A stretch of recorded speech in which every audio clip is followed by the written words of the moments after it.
오늘 부부 행복에도 고수와 하수가 있다라는 주제로 가정 행복의 원천에 대한 좋은 강연 부탁드리겠습니다.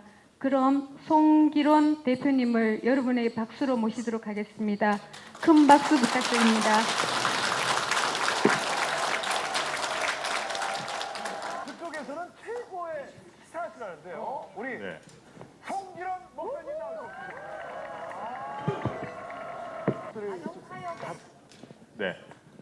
이제 박수는 이렇게 해서 소개가 될 때 쳐야 될 것 문제를 다루는 같은데요. 사람이 제일 싫어하는 부류가 있는데요.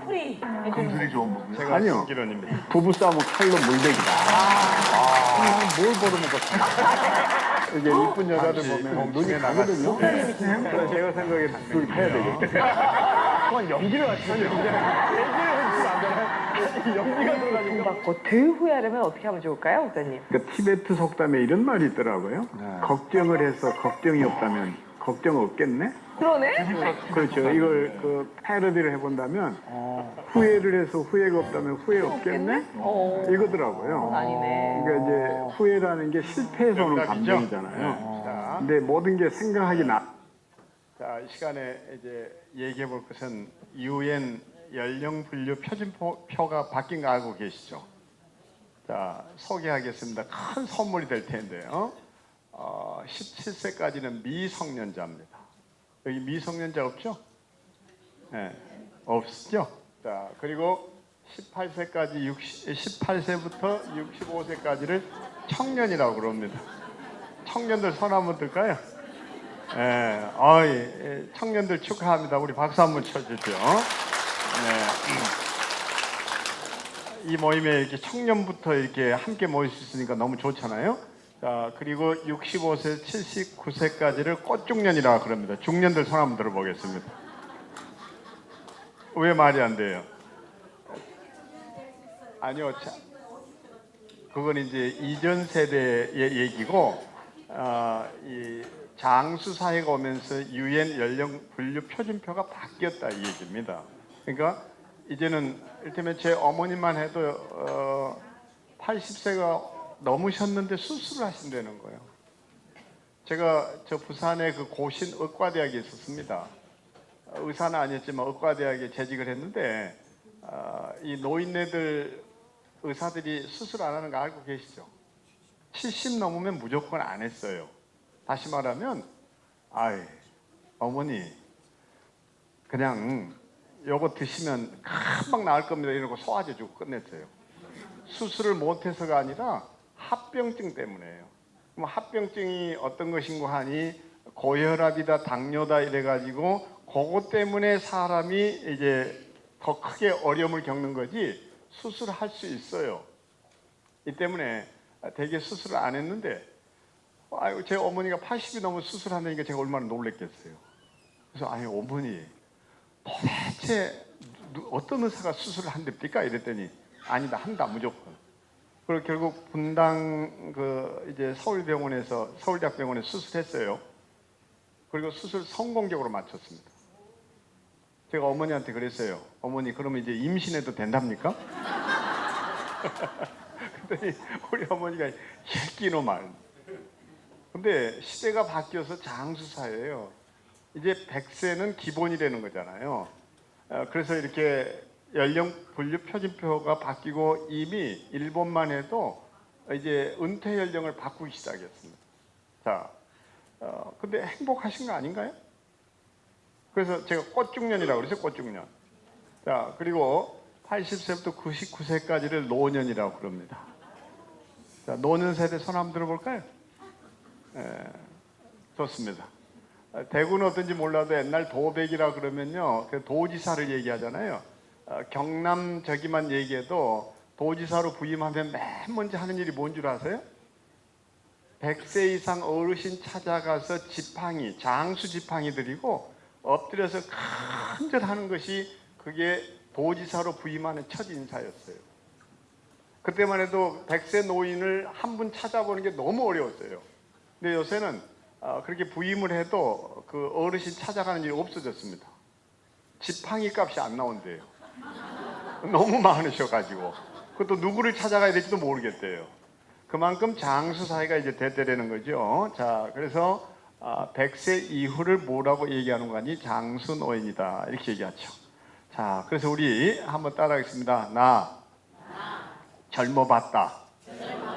너 늙어봤냐? 그래서 이 늙음이 우리에게는 고통이고 아픔이라는 이 생각부터 바꾸지 않으면 노년은 정말 고통스러울 수밖에 없다 이러죠. 뭔지 아시죠? 네? 예, 니마 그 강을 건너지 마오.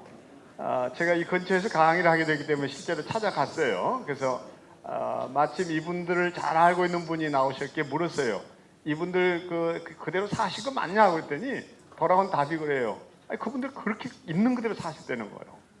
너무 놀래가지고 집으로 돌아오자마자 아내 데리고 영화를 보러 갔습니다. 영화관에 들어섰더니 왜 그렇게 젊은 사람들이 많아요? 깜짝 놀랐어요. 근데 조금 있다가 막 흐느끼기 시작하는데 제가 놀라서 이렇게 돌아봤더니요, 젊은 연인들이 그렇게 많이 울고 있는 거예요. 그때 제가 깨달은 거 하나 있었습니다. 다른 것이 아니라 저는 첫사랑만 소중한 줄 알았는데요, 진짜 중요한 것은 끝사랑이구나. 그래서 이제 우리 팀장님께서 얘기해 주신 대로 이제 부부의 날을 기념해서 오늘 행복 부부는 어떻게 사는 것이 좋은 것인가 하는 주제로 얘기를 해보려고 하는데, 그때 깨달은 게 하나 있었는데, 야, 끝사랑은 더 아름다운 거구나. 사람들이 첫사랑에만 그렇게 막 환호할 줄 알았거든요. 저는 저 경기도 양평의 황순원 소나기 마을 바로 옆에 살고 있습니다. 그 문학관. 그 첫사랑 얘기잖아요.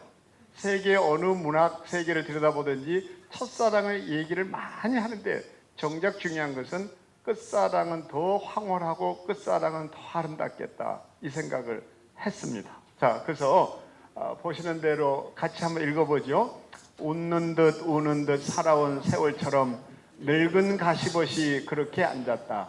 매서운 비바람 오달지게 견뎌온 날 같지만 단단한 팻마루 위 남편이 있다. 반듯하게 단정하게 곱게 빗어 넘긴 쪽머리, 할몸이 다 되어도 수줍어 문지방을 못 넘었다.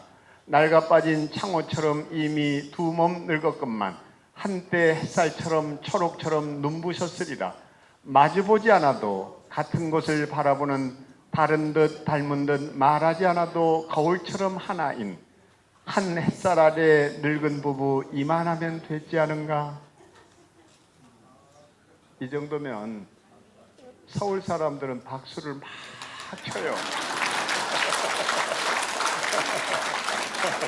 근데 너무 놀라지 마세요. 제가 이상벽 씨, 이금희 씨가 그 아침마당 진행할 그때부터 제가 아침마당에 나갔습니다. 그리고 이제 그 손범수, 이금희가 진행할 때 이제 고정 패널로 이제 일하고 이랬는데, 고정 패널로 일하면서 이제 느낀 거 하나 있었는데, 저희는 8시 반이 이제 생방송이거든요. 이 8시부터 리허설 합니다. 그렇게 해서 이제 그 패널 뒤에 앉아있는 아줌마들 있잖아요. 이 아줌마들이 전부 알바 아줌마들이에요. 모르셨어요?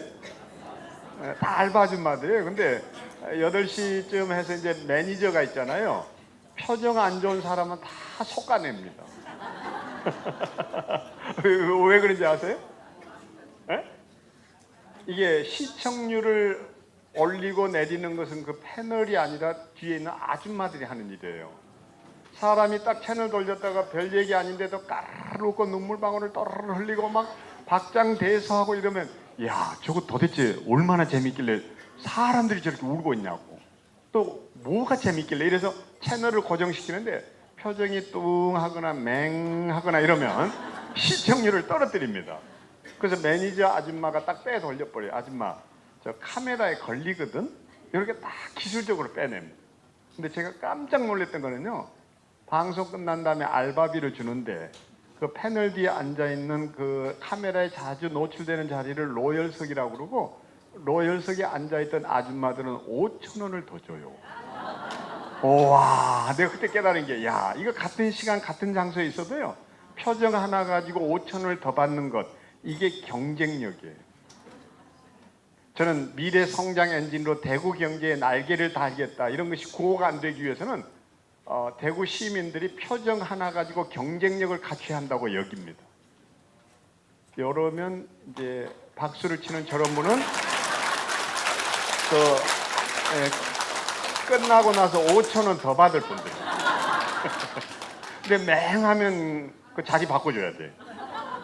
아셨죠? 이 한 시간이 신바람 나는 강의 시간이 되기 위해서 우리 같이 이렇게 정말 그 미래 성장 엔진으로 뭐 이렇게 얘기하는데, 미래 성장 엔진은 딴 게 아니에요. 행복이에요. 자, 그래서 제가 충청도에 강의를 하러 갔는데 충청도 분들이 너무 조용해서 놀랐어요. 그래서 왜 이렇게 조용하냐고 했더니 날들 하는 소리가 모르고 있었어요. 뭘요? 그랬더니 하는 얘기가, 저희는요 운전을 해도 일단 우회전 해놓고 그 다음에 깜박이 넣는다 이러더라고.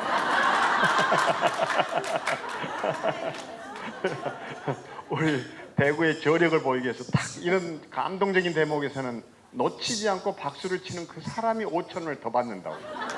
다시 하겠습니다. 마주보지 않아도 같은 곳을 바라보는, 다른 듯 닮은 듯 말하지 않아도 거울처럼 하나인 한 햇살 아래 늙은 부부, 이만하면 되지 않은가. 저는 대구 시민 모두가 이런 행복한 삶을 살고 이런 부부가 돼서 이게 자녀들에게 유산이 되어야 된다고 여기는 행복 전도사입니다. 다시 말하면 우리가 자식들한테 유가 증권, 토지, 집문서, 땅 문서 이런 거 주는 시대가 아니에요. 이제는 정말 남겨줘야 될 유산이 하나 있다면 추억의 유산이라든지 관계의 유산이라든지 이런 것들이 이제 진짜 그 아이들한테는 좋은 유산이죠. 그래서 시대는 많이 바뀌었고 이 자리는 바뀐 생각들을 나누고 또 우리는 어떻게 살아가야 할 것인가를 고민하기도 하고 또 답을 찾는 자리 아니겠습니까? 자, 그래서 같이 한 번 더 읽겠습니다. 늙는다는 것, 그것은 신의 은혜이고 젊음을 잃지 않는다는 것, 그것은 삶의 기술이다. 너무 유명한 얘기죠. 내가 늙어간다라는 것, 이 늙음은 신의 은총이다 그랬습니다. 오늘 이것만 기억하고 가셔도 우리는 사는 게 보람이 있죠.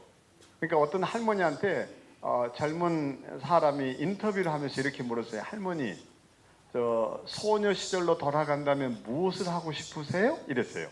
근데 이거 할머니 대답이 기가 막혔습니다. 아니, 바로 고린 지점이 저긴데 멍청하게 왜 또 출발점으로 가? 우리는 늙어가는 것을 누가 추하다고 얘기했는지 그게 잘못됐다라는 거죠. 늙어가는 것은 신의 은총이에요. 그래서 앞에 제가 뭐라고 한번 외치자고 그랬어요? 나 젊어봤다. 너 늙어봤냐? 이렇게 말할 수 있는 분이 진짜 은총을 받은 분이다. 근데 거기다 덧붙여서 내가 젊음을 잃지 않고 살게 된다면 그것은 삶의 기술이라고 그랬습니다. 우리 그런 기술을 익히는 자리 됐으면 참 좋겠습니다.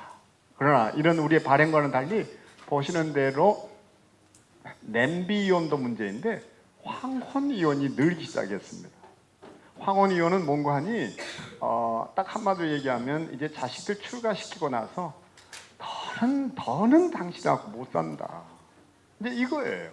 근데 최근에 저는 이전에 고건 서울시장 시절에 이제 화장 장려 운동을 일으킨 장본인이어서 그 우순 박사, 황승환 박사랑 함께 홍보대사를 세우고 이렇게 해서 우리 이 장묘 문화를 좀 개선하는 일을 사실상 했습니다. 그렇게 해서 양평에 가면 수목 장지를 가지고 있는데 수목 장지를 가지고 있다 보니까 여러분들을 만나게 되는데 최근에는 무덤 이혼이 있다는 거 알았어요. 장난을 하는 얘기예요. 실제예요. 두 분이 나이 드신 분이 찾아와 가지고 나는 선산에 절대 안 묻힌대로 당신이나 가라. 응? 아니 살아서도 시어머니한테 그렇게 시달렸는데 응? 어떻게 죽어서 무덤에 가서까지 시중을 들어야 되냐고. 그 할아버지가 말을 못하는 거예요. 응? 요즘 그래서 부부 사이가 어그러진 얘기들이 너무 많아요. 실제 얘기. 너무 안타까워서 아니 같은 자리에 가셔야지 왜 그래 그랬더니 이 양반이나 가라 부르라고. 그 원한이 있고 원망이 있어가지고 죽어서는 거기 안 묻힌다. 나는 그래서 무덤이원 있다는 거 처음 알았어요. 그리고 얘기 들으니까요 너무 기가 막힌 사연도 많아요. 자기 아이가 죽었는데 어떻게 하렙이 먼저 죽는 놈이 그게 사람이냐 이래가지고 그렇게 좋은 국립묘지보다 더 좋은 선산인데도 거기 못 묻히겠대요. 그래서 아이를 들에다 갖다 뿌려야 했던 거예요. 그때부터 그냥 그 원한이 쌓였다라는 거예요. 근데 우리는 이런 아이들의 아동 인권도 없었고 어찌됐든 그냥 그동안 살면서 당했던 것 때문에 이런 얘기들이 수도 없이 많잖아요. 할머니가 할아버지한테 얼마나 시달렸든지 영감 하여튼 늙기만 해봐라 이제 이랬는데 어느 날 밖에 외출을 했는데 병원에서 전화가 걸려온 거예요. 할아버지가 위독하다. 응급차로 실려온 거예요. 부산하게 막 쫓아갔어요. 근데 이미 할아버지는 흰 가운이 덮여 있었던 거예요. 병원에서 흰 가운을 덮었다라는 것은 죽음이에요.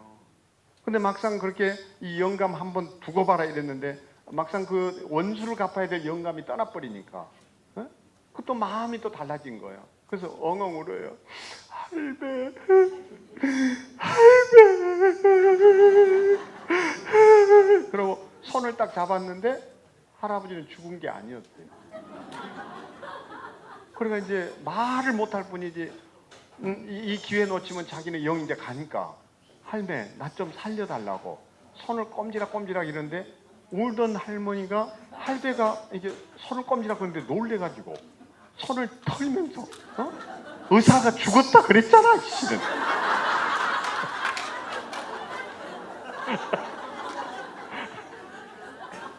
조금 있다가 의사가 오더니 이제는 영안실 넘겨야 되겠습니다.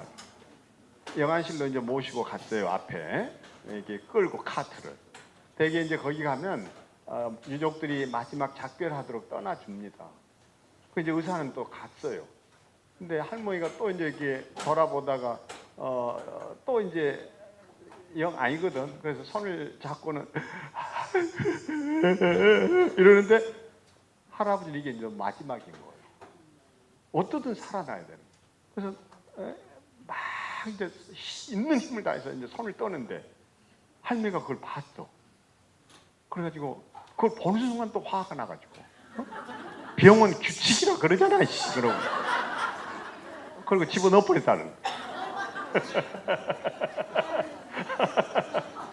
자, 우리 이렇게 살면 안 되는 거죠. 그러니까 그래서 어떻게 하면 좀 황혼 이혼, 그 무덤 이혼 같은 얘기 듣지 않고 살 수 있을까라는 건데 뜻밖에도 지난해 동거기간별 이혼 건수를 살폈더니 점점 황혼 이혼이 늘고 있는 것이 통계를 통해서 확인이 됐더래요.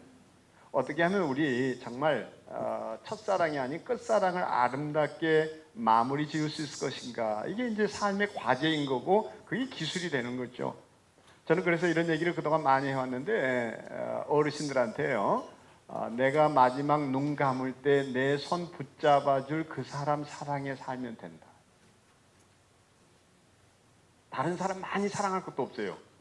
내가 눈 감을 때 마지막 내 손 붙잡아줄 그 사람 사랑에 살면 돼요. 그래서 어떻게 우리는 그런 사랑의 기술을 또 익혀볼 것인가 하는 것인데 자, 행복하게 나이 먹기, 이것을 영어로는 해피 에이징이라 이렇게 얘기하죠. 해피 에이징. 그러니까 행복하게 늙어가기, 신의 은총을 누리기, 이 말인데 오늘 부제 같은 제목을 다한 게 이제 하수가 아닌 고수로 살자 이런 건데, 하수하고 고수 차이가 뭔지 아시죠? 여기 남자분들이요, 좀 미안한 얘기인데 다 비자금, 그 돈 꼽을 치고 삽니다. 아내들 아셨어요? 돈 다 꼽을 쳐놔요. 그런데 하수는요, 돈 꼽을 져서 딱 감췄다가 꼭 들켜요, 인간. 그 돈 뺏기고 요거도 먹고. 근데 고수는 잘 안 들켜요. 안 들키고 들켜도 돈만 뺏기지 평생 존경받습니다. 그 고수는 어떻게 돈을 감추냐? 돈을 감추더라도 봉투에다 딱 이렇게 한 줄을 써요. 여보, 힘들지? 당신을 위해서. 그러니까 들키면 돈만 뺏기고 평생 존경받아요. 이럴 때 박수를 치면 5,000원을 더 받는다고. 근데 조금 다른 얘기 좀 해볼까요? 미국 같으면 그랜드 패런팅이라서 이제 조부모 교육이라는 게 있습니다. 미국도 할아버지 할머니가 그 손주 손녀를 많이 키워요. 그러니까 이제 그렇게 해서 조부모 교육을 시키는 건데 우리는 그런 교육도 없이 그 손주 손녀를 맡아가지고 키우는데 이게 참 힘들다는 거예요. 그래서 요즘은 이 손주 손녀 육아 다이어트가 있어요. 육아 다이어트. 애 한 달만 키우면 몸무게가 3kg가 빠진다. 그런다고 야 이제 관절도 옛날 같지가 않고 야 이제 애 못 키워 그럼 며느리가 결국 용돈을 줄여버리니까 용돈은 용돈대로 챙기고 손주는 안 보고 여기 이제 고수가 하는 거예요. 어떻게 하냐? 답은 언제든지 사랑이더라고요. 손주 손녀를 지극히 사랑하려는 거예요. 어떻게 해요? 그걸 행동으로 보여주려는 건데 말로 해서는 안 된다. 음식을 입에 넣어가지고 꼭 씹어서 며느리가 볼 때마다 아가 이렇게 밀어 넣으면 며느리가 그런데 어머니 애는 제가 볼게요. 그걸 조용히 데리고 간대요. 다시 안 맡긴대. 그것도 안 통하면 애를 좀 위생적으로 깨끗이 키워라 이제 이런 얘기를 하는데 하여튼 행주 들고 다니면서 입에 뭐 묻었네 이라고 입을 확 훔쳐버리고 말해. 그것도 안 통하면 영어 쓰라고 그랬어요. 어떻게? 안 되는 발음을 힘차게 하려는 거예요. 야 워터 가져온나 워터. 어? 애 발음이 이거 틀려진다고 애 데리고 가버린대. 자 어쨌든 우리 우스개지만 정말 좀 고상하게 또 아름답게 그렇게 살아볼 수 없을까라는 건데 이제 이런 시가 사람들의 마음을 울렸죠. 늙은이가 되면 설치지 말고 미운 소리 우는 소리 헐뜯는 소리 그리고 군소리랑 하지도 말고 그저 남의 일에 칭찬만 하소 묻거들랑 가르쳐주기는 하나 알고도 모른 척 어수로 가소 그렇게 사는 것이 평안하다오. 이 길을 하지 말고 저 주시구려 어차피 신세질 이 몸인 것을 젊은이들에게는 꽃 안겨주고 한 걸음 물러서서 양보하는 것 원만하게 살아가는 비결이라오. 언제나 감사함을 잊지를 말고 언제나 어디서나 고마워하소. 돈의 욕심 버리시구려. 아무리 많은 돈을 가졌다 해도 죽으면 가져갈 수 없는 거라오. 그 사람은 참으로 좋은 분이었다. 그렇게 사람들의 입에 오르게 살아있는 동안은 많이 뿌려서 산더미 같은 덕을 쌓으시구려. 그렇지만 그것은 겉이야기. 정말로는 돈을 놓치지 말고 죽을 때까지 꼭 잡아야 하오. 남들에게 구두쇠랑 들을지언정 돈이 있음으로써 나를 돌보고 모두가 받들어 모셔준다는 것 우리끼리 말이지만 사실이라오. 옛날 일들이랑 모두 다 있고 잘난 체 자랑일랑 하지를 마소. 우리들의 시대는 다 지나갔으니 아무리 버티려고 애를 써봐도 이 몸이 마음대로 되지를 않소. 그대는 훌륭해 나는 틀렸어. 그러한 마음으로 지내시구려. 내 자녀 내 손자 그리고 이웃 누구에게든지 우러러배는 좋은 늙은이로 살으시구려. 멍청하면 안 돼요. 그렇기 위해 두뇌도 세탁하고 멋진 삶으로 무엇인가 한 가지의 취미도 가져 아무쪼록 오래오래 살으시구려. 저는 여기서 제일 좋은 대목이 바로 이거였습니다. 멍청하면 안 돼요. 그렇기 위해 두뇌도 세탁하고 멋진 삶으로 무엇인가 한 가지의 취미도 가져 아무쪼록 오래 살으시구려. 근데 저는 정말 이런 자리가 두뇌 세탁도 하고 우리로 하여금 멍청해지지 않도록 지혜를 얻는 그런 자리라고 생각합니다. 이 때문에 앞에 해피 에이징이라는 영어를 썼는데 어떻게 행복하게 나이 들어갈 거냐 하는데 많은 학자들이 정리한 이론 가운데 이게 최고라고 생각합니다. 공부, 창조적인 사고 등을 지속하라. 그러니까 지금 가서 대학에 가서 공부해라, 영어 단어를 외우라 이런 얘기가 아니에요. 공부는 참 많은데 이 평생 학습만큼 좋은 게 없다는 거죠. 저는 대구시청에서 이렇게 평생 학습의 한 과정으로 이런 것들을 끊임없이 제공하는 것, 우리의 세금을 이렇게 잘 쓰고 있는 것에 대해서 또 좋은 강사를 섭외해서 늘 두뇌 세탁을 하게 해주는 것에 대해서 고마워해야 한다고 생각합니다. 네.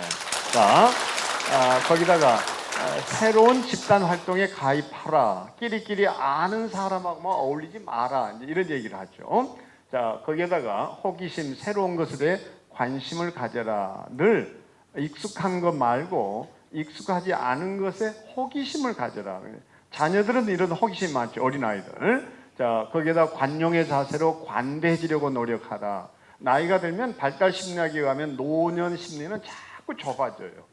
자기 생각만 옳다고 얘기하게 되고 아주 고집스러워지죠. 근데 나와 다른 것은 다를 뿐이지 틀린 것은 아니다. 한번 따라하겠습니다. 나와 다른 것은 다를 뿐, 틀린 것은 아니다. 그래서 사람들에게 관용해라 이건데요. 제가 살면서 저도 60이 넘어선 사람이지만 딱 하나 이거던데요. 60 넘어서 알게 된 거 하나 있는데 뭔가니 이 세상에 나쁜 사람 없어요. 아픈 사람만 있죠. 이 세상에 악한 사람도 없어요. 약한 사람만 있을 뿐이에요. 약해서 그러는.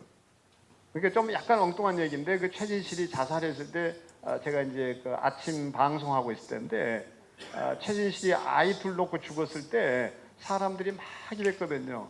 얼마나 독한 년이면 애들 둘을 놓고 죽냐고. 근데 알고 계세요? 독한 년은 절대 안 죽어요. 약한 년이 죽죠. 근데 최진실이 마음도 여리고 정말 착한 딸이었어요. 아빠한테 엄마랑 함께 다 버림받은 아픈 추억이죠. 그 엄마의 간절한 소망이 하나 있다면요. 내 딸한테는 이런 아픔이 대물림 되지 않기를 바랬던 거예요. 근데 어느 날 그 사위란 녀석이 딸을 놓고 그냥 등 돌리고 떠날 때 그것이 남편에게 받았던 상처와 겹으로 투사가 되면서 그 사위를 참 미워라 했어요. 그날 밤 최진실이 실제 술도 먹었죠. 근데 자기 아픈 마음을 털어놓을 데가 없었어요. 딱 한 사람 엄마인데 엄마가 그러면 엄마한테 털어놓으면 엄마는 더 아플까 봐서 끝내 엄마한테도 털어놓지 못하고 밤늦은 시간에 전화를 걸었는데 하필 전화를 받은 사람이 그냥 넋두리면 넋두리 아픈 얘기를 받아주고 같이 울어주면 됐는데 잡지사 편집장이었어요. 이게 특종이거든요. 취재를 하고 있었어요. 그 세상에 나하고 같이 아파 울어줄 가슴을 가진 사람은 아무 데도 없구나. 그 외로움과 고독이 자살로 가게 해요. 네? 그래서 정말 우리도 나이 들어가면서 꼭 필요한 사람이 있는데 내가 어두운 밤길 걸을 때 말없이 터벅터벅 걸어줄 그런 사람 한 명 구해놓으면 돼요. 됐어요? 그래서 따라하겠습니다. 나쁜 사람 없다. 아픈 사람만 있을 뿐. 악한 사람도 없다. 약한 사람만 있을 뿐. 그래서 우리는 그러면 사람을 보는 눈이 달라지죠. 더 관용하게 되고, 자, 관대해지게 되고, 알코올 흡연 등 부정적 중독에서 벗어나라. 네. 그래서 옛 습관이라고 자꾸 고집할 게 아니라 건강에 나쁘다면 더 좋은 것을 위해서 끊을 줄도 알면 참 좋죠. 최근에 그 보도에 의하면 이게 뭐 젊어서만이 아니라 늙어 나이 드셔서도 담배나 이런 것들을 끊으면 그만큼 도움이 된다. 이제 이 얘기를 나오기 시작했잖아요. 즐길 수 있는 놀이 활동을 찾아라. 자, 거기다가 가족 등 제한된 대인 관계를 피하라. 그러니까 늘 가족끼리 이렇게만 놀지 말고 좀 여러 사람들. 그래서 우리 동네 어르신들이 했던 그 마실을 자주 떠나라. 마실 알죠? 네. 지금 이렇게 오는 것도 마실 떠나오듯이 오시면 참 좋은 거예요. 너무 폼 잡지 않고. 자, 외모를 가꿔라. 그래서 외국에 가보면 그냥 간단하게 그 미국의 할머니들 보면요, 원색 차림을 많이 해요. 그러니까 그 옷을 거무튀튀하고 칙칙한 거 안 입습니다. 빨간 거, 루즈도 빨간 거 칠하고. 네? 그러면 그 색이 자신에게 주는 색채 심리가 있어요. 건강해진다라는 거. 그 앞에 계신 우리 어머니 한번 일어서 보시겠어요? 네, 바지 이런 거 이런 색깔하고 한번 올라와 보세요. 이 코디를 참 잘하신 거예요. 예, 보세요. 저 이 신발까지도 이게 컬러가 이 박수 쳐줘야 되는 거 아니에요? 이렇게 이런 색을 입으면 훨씬 스스로가 젊다라는 생각을 하게 된다라는 거예요. 예? 이해가 되셨죠? 좀 외모도 가꾸어라. 여기 두 번째 줄에 그 어머니 한번 일어서 보시겠어요? 예? 네네. 안경도 선글라스를 다 머리에 저렇게 올리고 한번 보세요. 너무 멋있죠? 박수 한번 쳐주겠습니다. 그러니까 나이 들수록 외모를 가꾸어라. 뭐 거기다 하나만 더 보태자면 제발 그 입냄새 안 나도록 늘 좀 치아 청결. 그리고 저부터도 이제 이런 그 가글을 가지고 다니잖아요. 막상 양치질 할 때 없을 때가 식사 끝나고 조용히. 그래서 어른들 냄새 나면 다들 피해 가거든. 응? 자기를 가꾸라. 이제 뭐 이런 얘기입니다. 수명만큼 살 수 있다. 죽음에 대한 공포를 버려라. 자, 그리고 다 같이 한번 읽겠습니다. 시작. 노년기에도 삶의 과제를 설정해 이루기 위해 노력하라. 이것이 우리가 살아가야 할 삶이다. 이런 건데 이렇듯이 스마트폰을 언제 쓰느냐 이런 때 쓰는 거죠. 얼른 한 장 찍어버리면 되는데 열심히 저걸 적는 분은 또 제가 볼 때 집에 가서 다시 보는 분은 못 봤어요. 공부 못하는 것도 하여튼 학교에서 보면 필기를 잘해. 아유, 미안합니다. 몇 번 빼놓고는요. 자, 그래서 이제 이런 이론적인 얘기를 좀 해놓고서 좀 얘기를 하고 싶은데요. 자, 벌써 이럴 때 반응만 보면 늙었나 안 늙었나 이제 측정이 되는 거예요.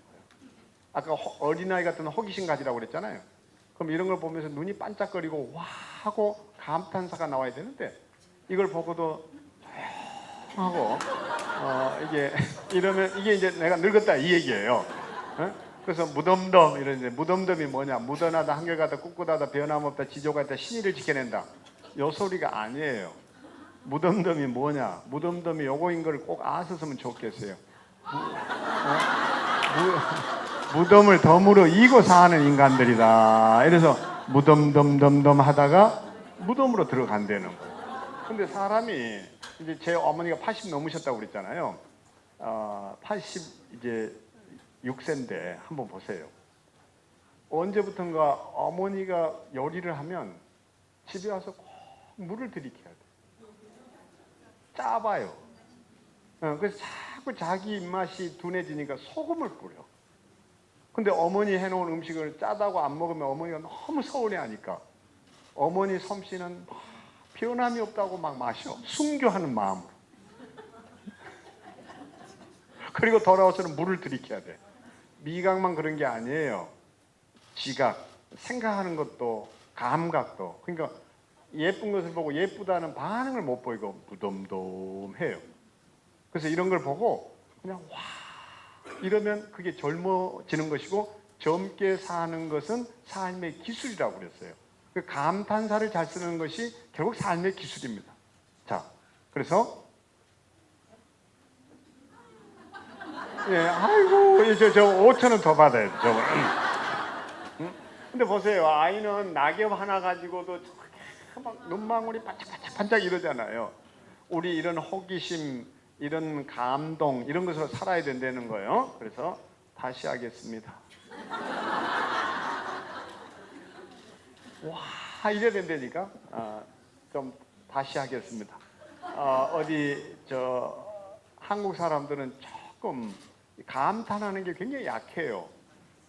미국에 이제 교포한 사람이 그랜드 캐년, 자이언트 캐년을 오랜만에 이제 여행을 하게 됐는데 가서 보니까 야 미국이 이렇구나 너무너무 황홀하잖아요. 근데 외국에서 오시는 저 독일, 뭐 스위스, 프랑스 이런 분들도 다 자기 나라 말 빼놓고 어떤 미국 땅이라고 오 원더풀, 오 뷰티풀 이런데 한국 사람도 뭐라고 해야 되겠는데 갑자기 생각이 안 나는 거예요. 그래서 이랬다는 거예요. 오 쌍꺼풀.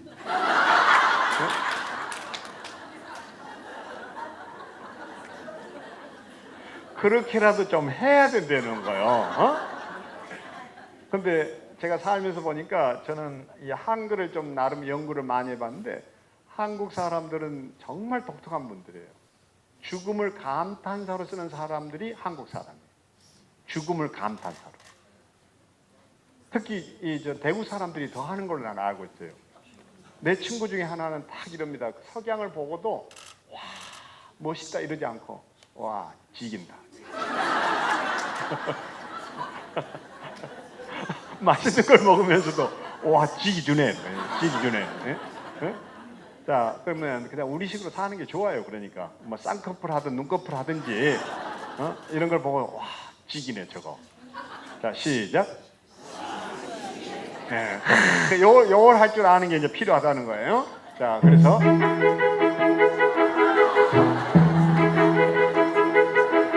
이랬을 때 벌써 박수 치시는 분도 계시고 또 어떤 분은 와 그러면서 저거 봐라 지기네 이래야 되는데 그냥 또 무덤도 열에 있으면 이제 무덤으로 갈 일밖에 없다 이거예요. 자, 그래서 우리 다시 하겠습니다.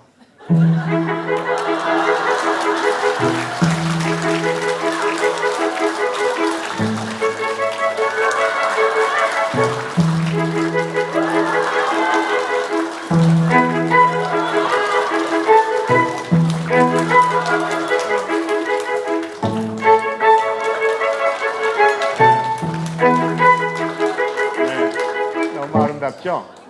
그래서 뇌 과학자들이 하는 얘기는 여기 이제 브레인 샤워라고 그러는데 놀랍게도 이것을 3,000번만 하게 되면 뇌의 변화가 온다는 거예요. 이게 쪼그라드는 뇌가 활성화된다. 그러면서 정말 젊어질 수 있다. 그러니까 첫 번째 가르쳐 드리고 싶은 기술 하나가 있다면 삶의 기술은요. 별거 아닌 거에도 와 이렇게 감탄하시려는 거예요. 네? 특히 우리 여성분들은 남편에게 이 감탄사를 계속하면 이게 삶의 응원가가 돼서 남자들이 정말 젊게 살고 그 남자를 변화시키는 것은 딱 방법이 하나밖에 없는데요. 질책하고 잔소리해가지고 변화되는 남자 하나도 없대요. 남자는 딱 변화될 수 있는 게 하나 있는데 칭찬이에요. 어느 날 할머니 한 분이 이 얘기를 듣고 집에 돌아가서 할아버지한테 그래서 영감 팔뚝에 아직도 근육이 살아있네? 네, 이랬대요. 딱 이 한마디인데 할아버지가 사라져버려요. 그래가지고 아침에 밥상을 차려놓고 할 때 식사하라고 막 아무리 찾아도 안 보여. 그래서 할 수 없이 포기를 하고 어떻든 어제 했던 일이나 해야 되겠다고 지하를 내려갔는데 집에 지하. 어디서 막 신음소리가 들리더라고요. 뭐 이런. 그 문을 열고 들어가더니 할아버지가 벌써 아령 사다 놓고 이러고 남자들은요 딱 하나밖에 없습니다. 열심히 이렇게 감탄해 주면 돼요. 그래서 이거 행사 끝나고도 간단합니다. 이 의자 좀 치워 주시겠냐고 이렇게 의자 치우고 하는데 저 남자 어르신 한 분이 의자 들고 가는 걸 보고 뒤에서 딱 한마디만 해보세요. 선생님은 나이답지 않게 왜 이렇게 힘이 좋으세요? 그러면 그분이 꼭 돌아와요. 돌아와 딱 이럽니다. 힘쓸 일 있으면 내한테 얘기하세요. 자, 그래서 무조건 뭐 하자? 감탄하자. 이제 이 얘기죠. 자, 그래서 이 시간에 우리 옆 사람하고 악수 한번 하겠습니다. 악수. 좋습니다. 근데 제가 오늘 얼마나 바쁘게 그 차를 탔든지 정확하게 1분 전에 SRT에 딱 올라설 수 있었습니다. 근데 수서역이 요즘 주차장이 막이 아니어가지고 일찍 나왔는데도 이제 그런 일이 벌어졌어요. 그래서 전화기를 놓쳤습니다. 그래가지고 이제 그 SRT가 오늘따라 그 인터넷도 안 돼가지고 와이파이가 안 돼서 결국 아무것도 안 되고 무장 해제된 채 딱 내려서 도대체 이제 오늘 이거 어떻게 찾아가야 되는지 기록도 하나도 없고. 근데 여기 아주 스마트한 우리 교육 담당하시는 그 공무원 직원분이 와서 저를 딱 알아보고 안내를 하는데 오늘 내내 그렇게 따뜻하게 얘기를 걸고 뭐 이러면서 여기 분위기가 참 좋다고. 또 팀장님이 식당에서 딱 기다렸다가 식사 대접을 해주는데 역시 똑같은 얘기를 하더라고. 우리는 반응도 빠르고 이래서 에이 뭐 경상도 사람들 뭐 그렇지. 내가 속으로는 저도 부산에서 살았지만 이 경상도 문디들 하는 짓이 그렇잖아요. 네? 서로 데이트를 하는데 이제 남자가 하도 말이 없으니까네.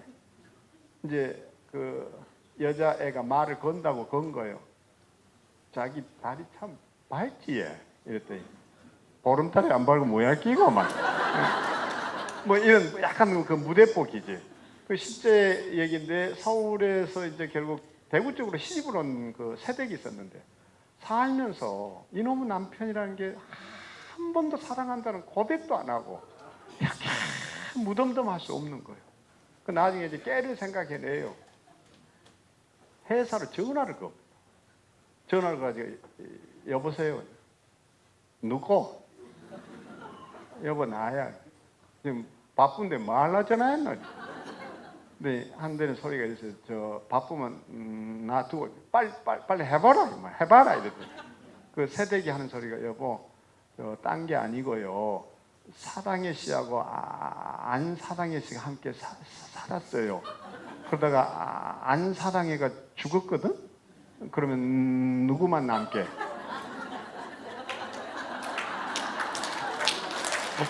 그러면 이제 남편이 이렇게까지 하면 그래도 사랑해 이렇게 수수께끼 답을 하는 순간 자기는 그걸 사랑해 하는 남편의 고백으로 받아들일 준비를 하고 여보 고마워 이제 이러려고 작정을 하고 딱 물었는데 여보 안사랑이 씨하고 사랑이 씨가 살다가 안사랑이 씨가 죽었거든? 그럼 누구만 남게? 그때 경상도 남자 하는 소리가 전화 끊어 씨.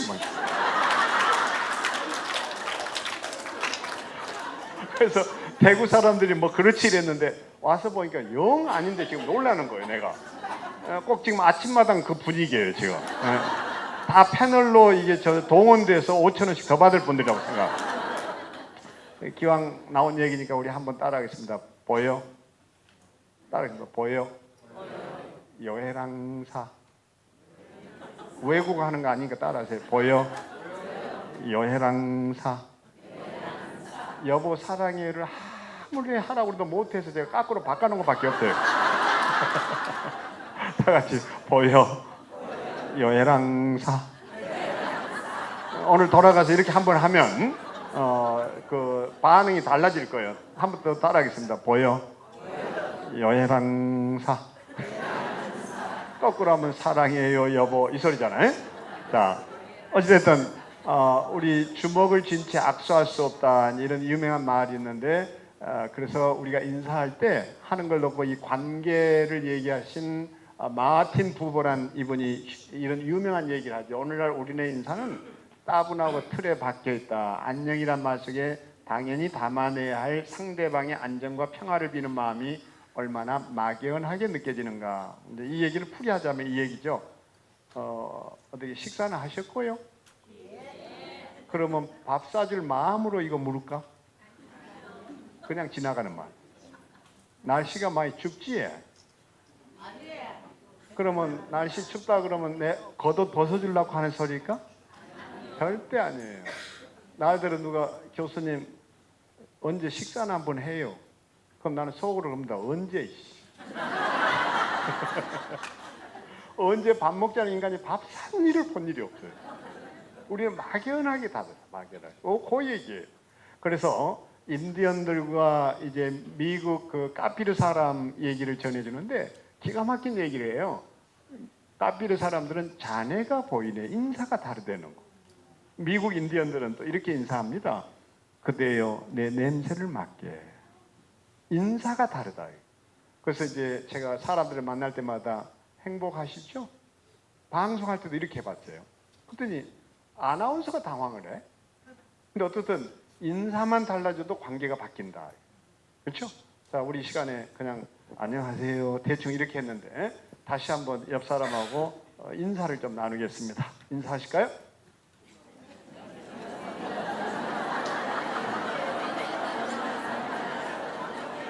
자, 근데 딱 한두 번 있는 것 같은데 이럴 때 이제 재치 있는 사람들은요, 안녕하세요 하면 안 되겠네 하고 모범 답안을 찾으려고 애쓰는 게 아니라 딱 이럽니다. 그대요, 내 냄새를 맡게.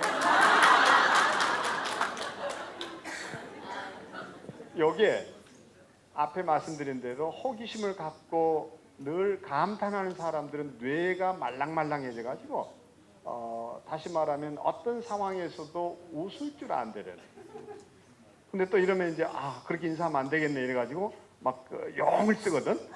그러지 않게 되기를 바랍니다. 자, 그래서 여기 한번 이런 인사를 한번 가르쳐 보겠습니다. 다 같이 나가자, 나가자, 나가자. 그런다고 나가시면 안 돼요. 여기 나가자 하는 것은 나라를 위하여, 가정을 위하여. 자 하면 여기서 달라지는데요. 남자들은 다 그래요. 자신을 위해서.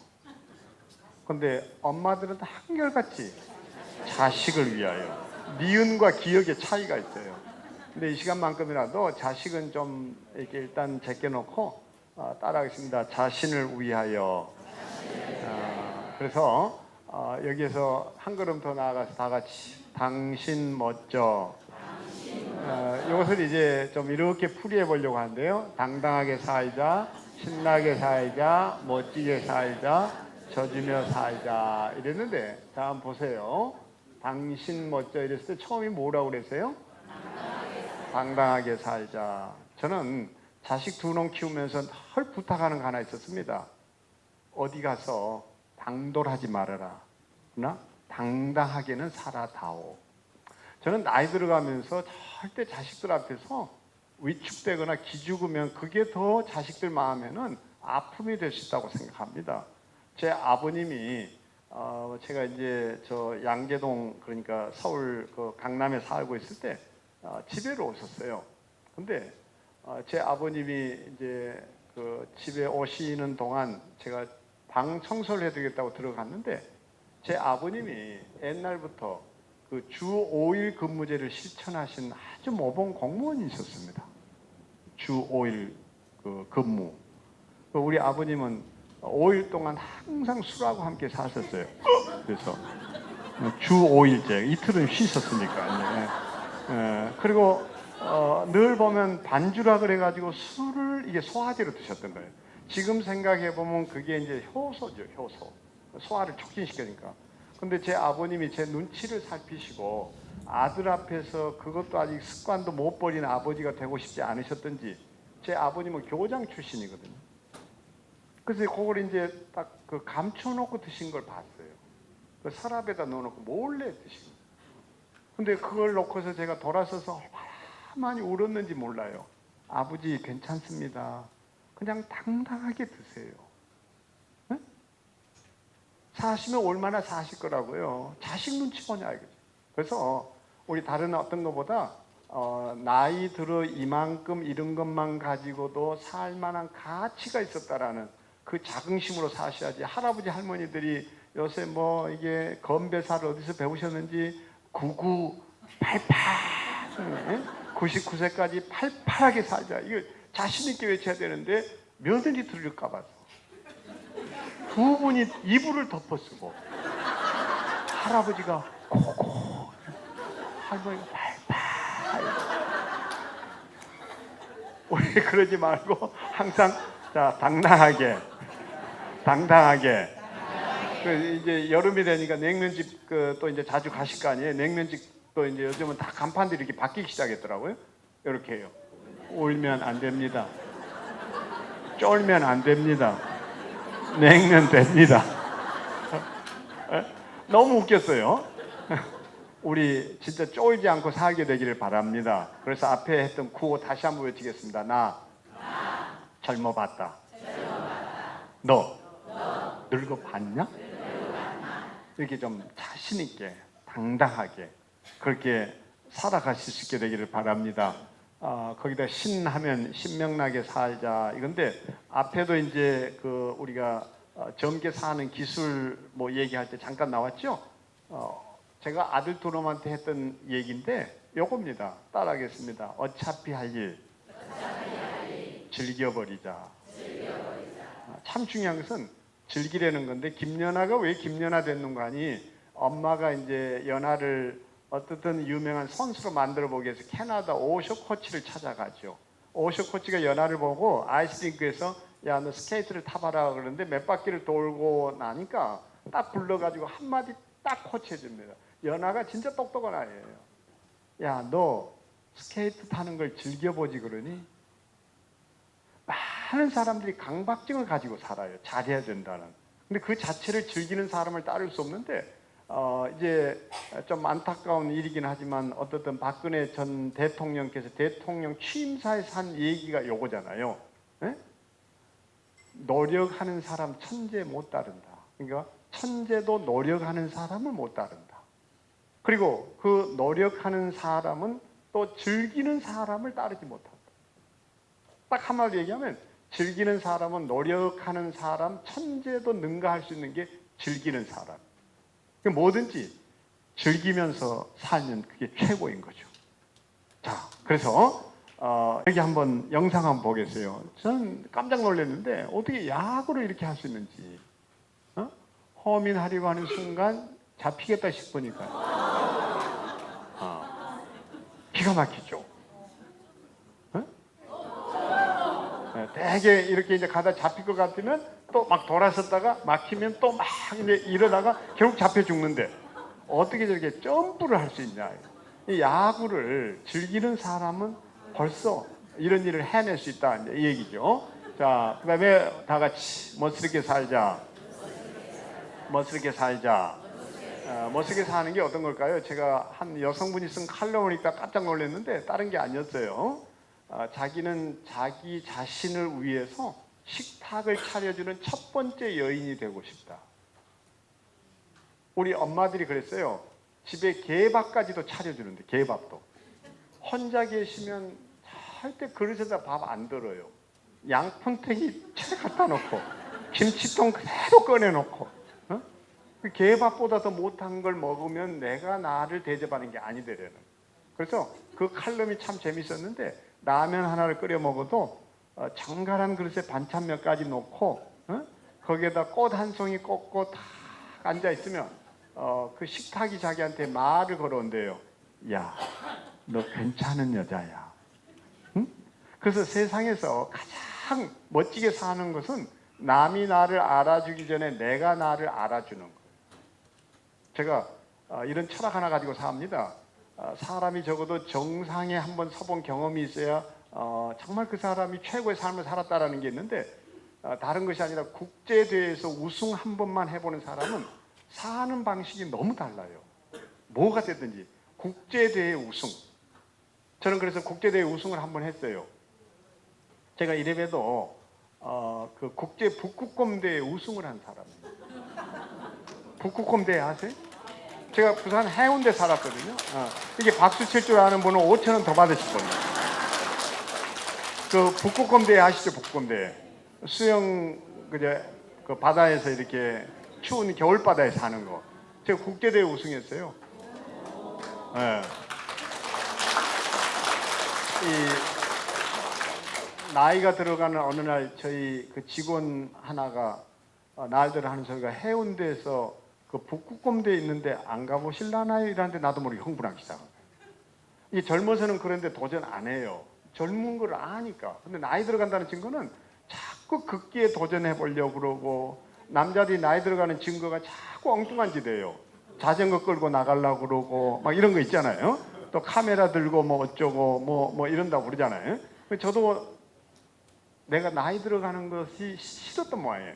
그래서 야, 그거 내가 참석해봐야 할 대회네 하고 날짜를 확인해 봤더니 내가 갈 수 있는 날짜가 아니었어요. 너무 억울한 거예요. 야, 그래서 화가 나기도 하고 나도 모르게 무슨 생각을 했는 거 아니? 누가 대회를 개최해줘야만 대회인가? 내가 개최해도 대회지. 응? 그래서 벌써 눈치를 채신 분들 있는데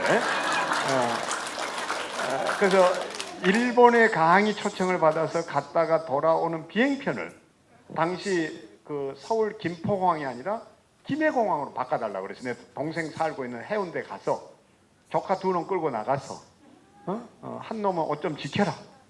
한 놈은 카메라 셔터 좀 눌러봐라. 내가 퐁강 빠졌다 나와버리지 뭐. 이 생각을 하고 일본에를 갔는데 뭐 얘기 중에 내가 그런 생각이 있다고 그랬더니 그 일본의 지인이 하는 소리가 그거를 꼭 부산까지가 사실이 뭐냐 이거요. 일본 바다에 사면 국제대회 아니냐 이거예요. 와, 내가 그 말에 깜짝 놀래가지고. 그래서 이제 국제대회가 열렸습니다. 근데 일본 사람들이 다 기권하는 바람에 나 혼자 참가하게 된 거예요. 그래서 사람들이 이 얘기를 하면 에이씨 뭐 그러는데 사실은 저는 절대 제 자신을 속이지 않았어요. 수중시계도 준비를 했었고 뭐 수영복 다 물안경 준비해가지고 그 추운 겨울에 바다에 가서 진짜 뛰어들었어요. 사람들이 처음에 장난치는 줄 알았다가 내가 뛰어들어가서 시간까지 재서 그러고 나오니까 우와 이러더라고. 나도 추워서 죽는 줄 알았어요. 근데 그렇게 해서 이제 해프닝 같은 일을 해냈고 나리타 공항에 나왔는데 굳이 이대로 귀국할 수가 없는 거예요. 내가 나 자신을 이대로 버려두면 안 되겠더라고. 그래서 내가 그랬어요. 너 진짜 대단한 일 했다 이거야. 누가 알아줘서가 아니라 네가 스스로 국제대회를 만들어서 우승을 했더니 이대로 귀국할 수가 없다. 이래서 내가 페레가모에 들어가서 내한테 고급 넥타이 2개를 선물해버린 거예요. 누가 알아주는 놈도 없고 내가 나를 알아줘야지. 그래서 저한테는 그런 선물들이 의외로 많습니다.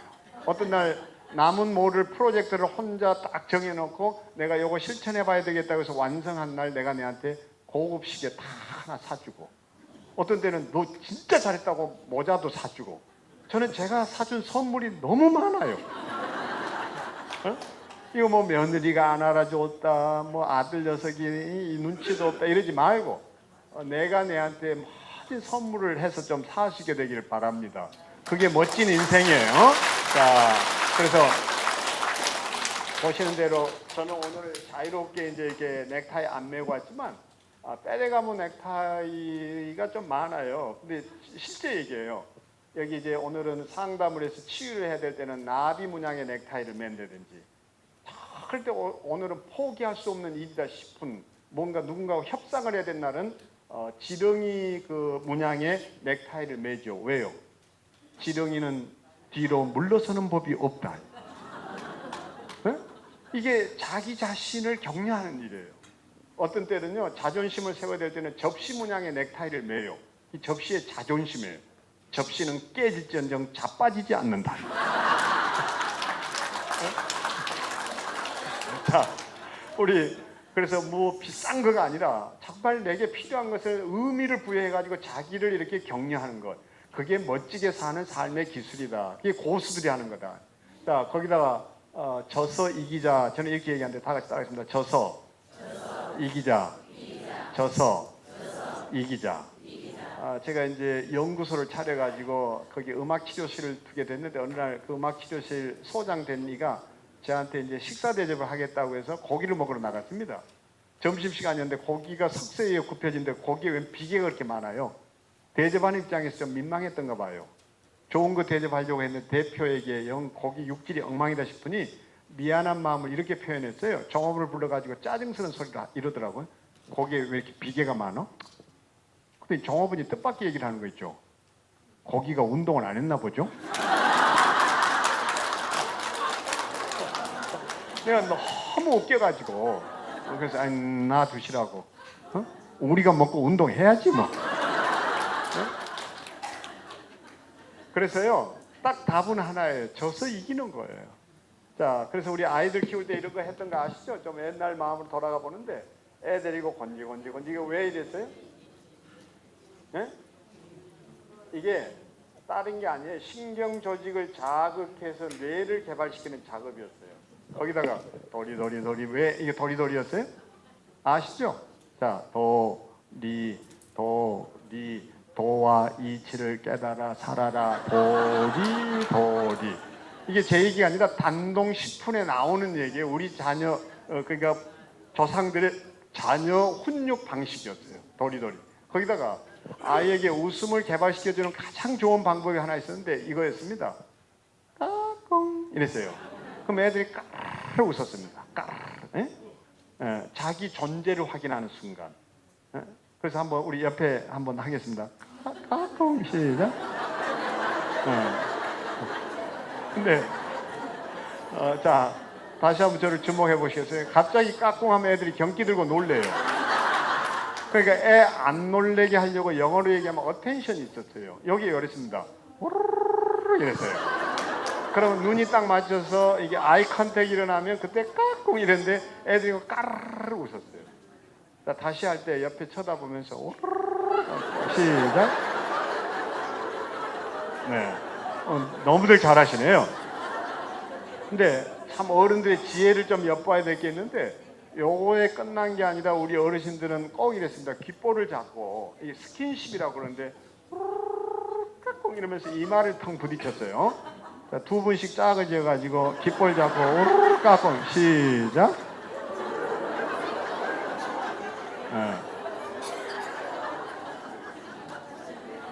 자, 너무 잘하셨는데 이걸 우리는 뭐라고 얘기하는 거예요? 베이비톡이라고 그럽니다. 베이비톡. 근데 서양에는 뭐가 있는 거 아니? 펩톡이 있습니다. 펩톡. 펩 하면 PEP 이래서 원기, 기력 이 소리인데 우리 옆 사람에게 이렇게 한번 기를 좀 불어넣었으면 좋겠어요. 당신 멋져. 당신 열 사람에게 시작. 당신 멋져. 당신 멋져.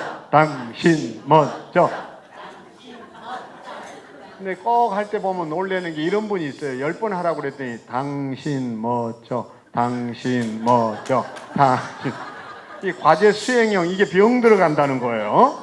우리 그러지 말고 정말 좀 자유롭게 살아봤으면 참 좋겠습니다.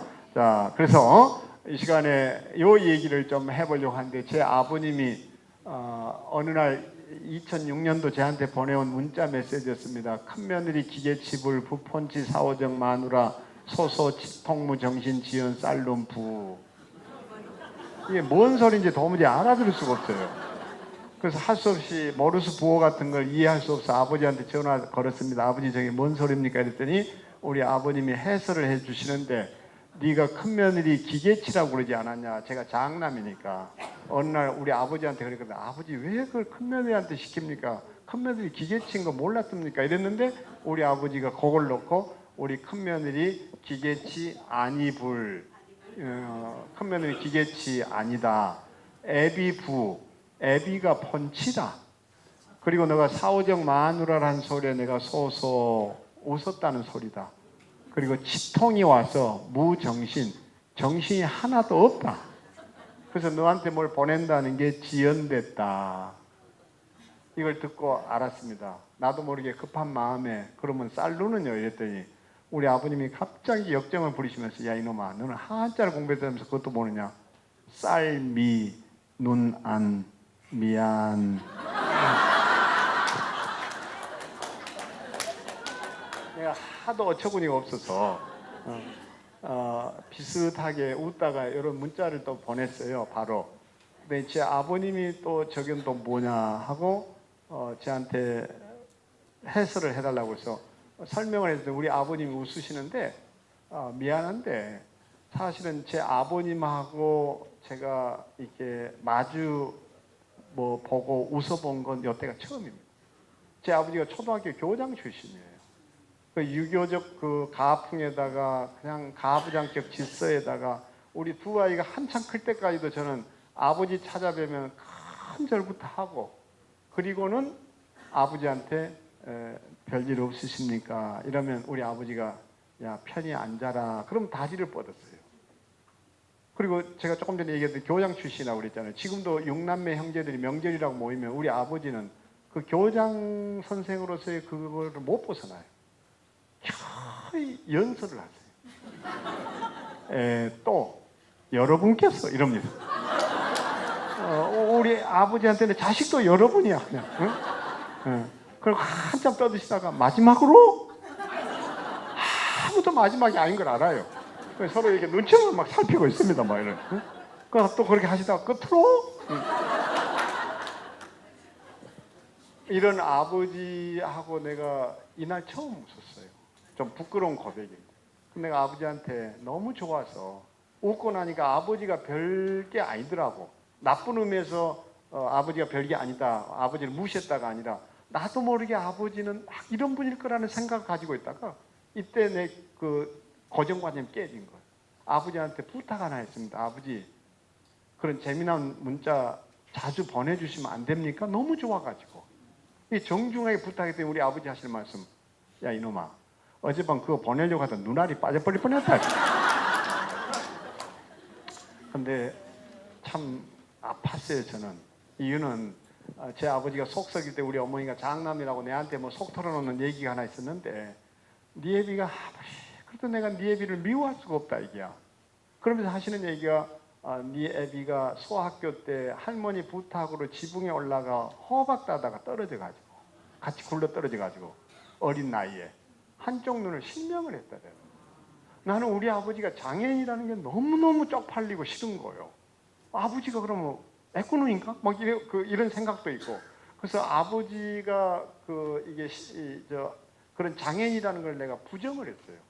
나도 모르게 애써서 그냥 잊어버리려고 하고 잊고 살았는데, 얼마나 아들하고 소통을 하고 싶어서 시신경을 집중했으면 눈알이 빠져버릴 것 같은 고통을 받았을까.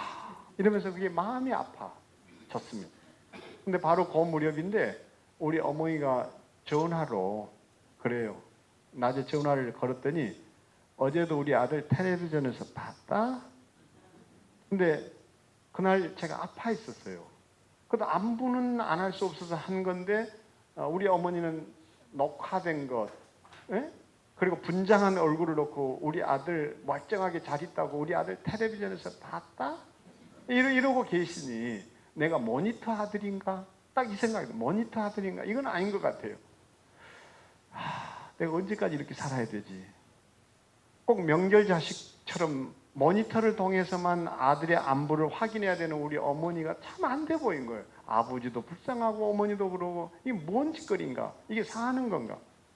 그래서 이렇게는 안 살아야 되겠다 싶어서 결심을 했습니다. 주말에 아무리 바빠도 언제까지 사실지 모르지만 일주일에 한 번은 꼭 직접 내 맨 얼굴 좀 보여줘야 되겠다. 이렇게 결심을 했습니다. 근데 남자들이 뭔가 반성을 하고 이런 결심을 하면 아내 동의도 안 구하고 하다가 사달이 나는 게 이게 하수를 하는 거예요. 근데 고수는요, 절대 그렇게 안 해요. 저는 뭐 이제 수십 년 동안 방송이면 방송, 상담은 상담을 통해서 부부 문제를 다루는 사람이니까 그래도 고수 아니에요. 그래서 어떻게 했냐? 아내를 다 태워가지고 고속도로를 타요. 그러면서 아내한테 고백을 했어요. 아내 개무시하고 행동하면 절대 안 돼. 딱 그랬어요. 여보, 내 인생에 너무 요새 후회되는 일이 하나 생겨서. 이랬더니 아내가 걱정스러운 눈으로 저를 쳐다봐요. 그래서 내가 그런 아내한테 이렇게 고백을 했습니다. 장인 장모님이 오래 살아 계셨으면 자주 찾아뵙고 만난 것도 대접해드리고 여행도 시켜드리고 할 건데 두 분 너무 빨리 떠나신 게 너무 안타깝고 그때 살아계시지 못한 게 너무 후회된다. 그때 아내가 감동을 받아가지고 이제 마침 석양에 이제 아내 얼굴이 불구스름하게 타는데 벌써 눈시울이 적셔져 있는 거예요. 그래서 아내 손을 딱 잡고 한 손으로 운전대를 잡고 딱 손잡고 한 소리. 거기다 또 후회되는 일이 눈앞에 와가지고 뭘 할 때 이렇게 밑그림을 잘 그려요. 반찬도 밑반찬이 중요하고. 근데 아내가 벌써 눈치를 다 긁은 거예요. 그래 아내가 허락을 해주더라고. 이게 중요해요. 여보, 나는 이미 후회될 인생이지만 당신은 그렇게 하지 말아라. 그러면서 당신이 가는 곳에 내가 가고 당신이 머무는 곳에 내가 머물 것이며 당신이 해외 집회다 뭐다 떠나고 나면 나 혼자라도 가서 아버지 어머니를 꼭 챙기겠다. 이래서 그때부터 과제가 시작이 됐는데 우리 아버지 어머니가 그 바쁘다는 놈이 토요일마다 찾아오니 이게 뭔 짓인가 궁금하시기도 하면서 좋아하시더라고요. 석 달 동안 너무 재밌는 거예요. 네? 그래가지고 대학로에 가서 뮤지컬도 보여드리고 컴퓨터도 가르쳐드리고 젊은 애들 몰려간다는데 그냥 안면 몰수하고 물 버린다, 물 흐린다 그러는데 요새 애들 늙은이들 다 내빼요. 근데도 어떻든 아버지 가봅시다. 뭐 이렇게 해서 모시고도 가고 이렇게 재미나게 지내는데 나도 너무 이게 행복이구나 알았어. 근데 딱 3개월이 지나니까 뭔 놈의 토요일에 이렇게 찾아오는지 정말. 야, 그래서 내 한계가 3개월인가 이 생각도 했어요.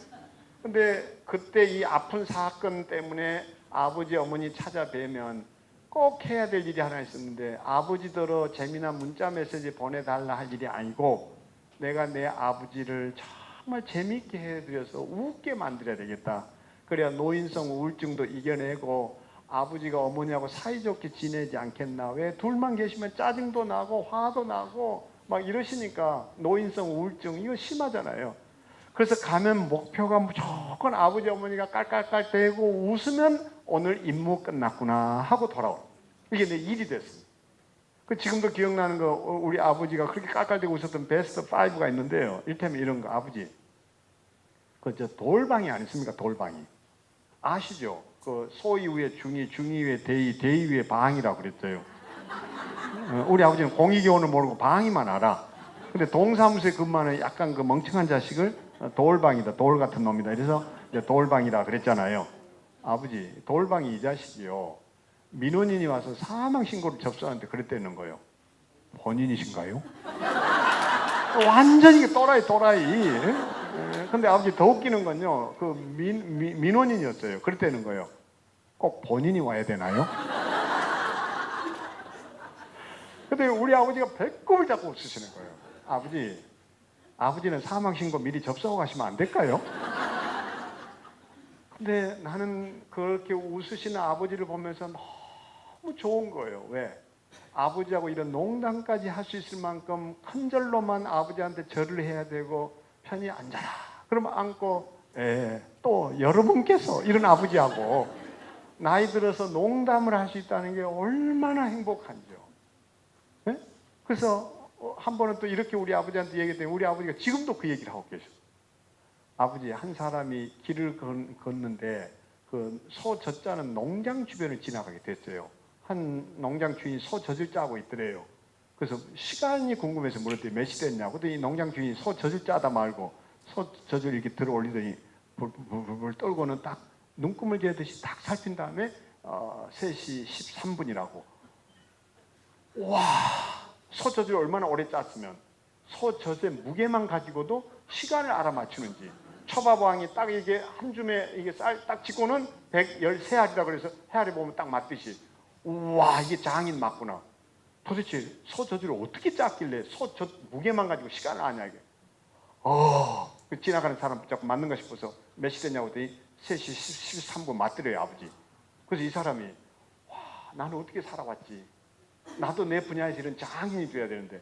그러고는 출장길에 돌아오는데 일부러 또 그 길을 지나갔대요. 소 젖을 그 주인이 또 짜고 있더래요. 그래서 또 한 번 물었대요. 몇 시 됐냐고. 근데 똑같이 소 젖을 이렇게 들어 올리더니 덜덜덜 떨고는 딱 멈추더니 3시 14분이라고. 우와, 놀래가지고 이 양반이 물어요. 아니 도대체 소 젖을 얼마나 오래 짰으면 소 젖만 들어보고도 시간을 압니까? 이랬더니 그 주인이 그랬다는 거예요. 야, 이 양반아, 소 젖을 들어 올려야 시계탑에 시계가 보일 거 아니냐고.